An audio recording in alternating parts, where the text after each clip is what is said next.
Alléluia. Il le dit dans le psaume. Tout ça pour nous dire quoi?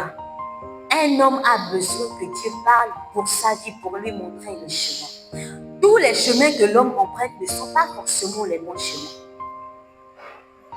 Alléluia. L'homme peut se tromper. N'est-ce pas? Je vais prendre un exemple.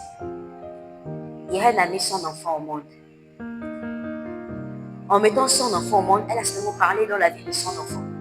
N'est-ce pas? Et voilà que l'enfant est en train de grandir et il est en train de prendre le chemin que la mère n'a pas destiné pour lui. N'a pas destiné pour elle. Vous voyez qu'elle prend en fait un autre chemin. C'est comme la personne qui a créé la voiture. Vous imaginez une seconde. La personne qui crée la voiture pour qu'elle roule sur terre. N'est-ce pas? Et voilà que Gabriel décide d'acheter sa voiture pour aller traverser le bruit avec. Est-ce qu'on voit un peu que la personne qui crée la chose est la personne amabilité pour nous dire à quoi sert la chose? N'est-ce pas? Alors, un être humain, malgré toute l'intelligence qu'il peut posséder, a besoin d'écouter Dieu parler. Il a besoin d'entendre Dieu parler. Parce que c'est lorsque Dieu va parler que Dieu va en fait lui dire qu'est-ce qu'il est censé faire, où est-ce qu'il est censé aller. N'est-ce pas? L'homme peut être guidé par ses envies, ses besoins. Mais est-ce que ces besoins vont l'entraîner dans la destinée que Dieu a prévue pour lui? Pas forcément. Alléluia. Je vais vous prendre un exemple, l'exemple de Jonas. Jonas, il était un serviteur de Dieu. Et Jonas, on va dire ça comme ça, Jonas est un peureux. Amen. Est-ce qu'on peut répondre? On va dire que Jonas est un peureux. Parce qu'il est serviteur de Dieu. Dieu va dire à Jonas, va à Ninive, va dire ce que je vais te dire au peuple de Ninive. Jonas, connaissant comment est-ce que le peuple fonctionne à Ninive, il sait que s'il s'en va, on va le tuer. Parce qu'il n'est pas le premier homme de Dieu à aller à Ninive. N'est-ce pas? Plusieurs hommes de Dieu sont allés avant lui et on les a tués. Parce qu'à Ninive, ils ne voulaient pas Dieu parler. Ils vivaient comme ils voulaient. Et à chaque fois qu'un homme de Dieu venait pour les mettre sur le droit chemin, il finissait mort. Parce qu'il tuait les hommes de Dieu. Jonas, connaissant cela, il a dit non. Parce qu'il a besoin de vivre. Est-ce que vous voyez un peu? Jonas, il avait besoin de vivre. Mais Dieu l'envoie à Ninive. Il va faire quoi? Il va faire son choix en fonction de ses besoins. Et la Bible déclare qu'il va fuir. Et lorsqu'il va fuir, il va devenir quoi? Une source de malédiction.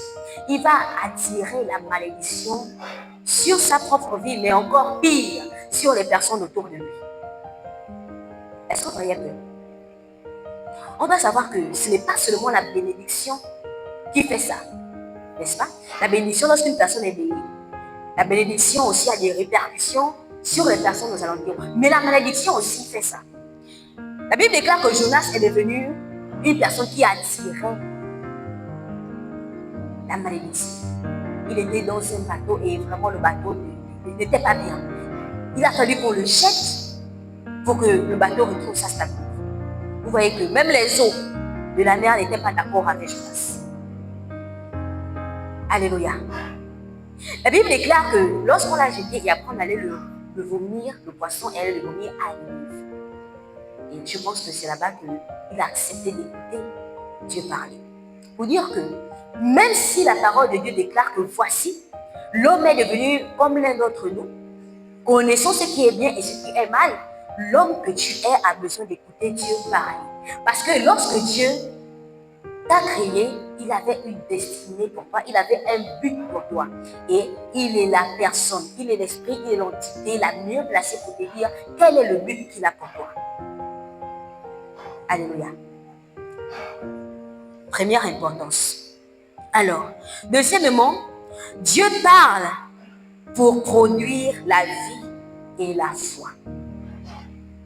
Alléluia. On chante souvent le cantique qui dit Jésus, tu as les paroles de... Effectivement, il a les paroles de...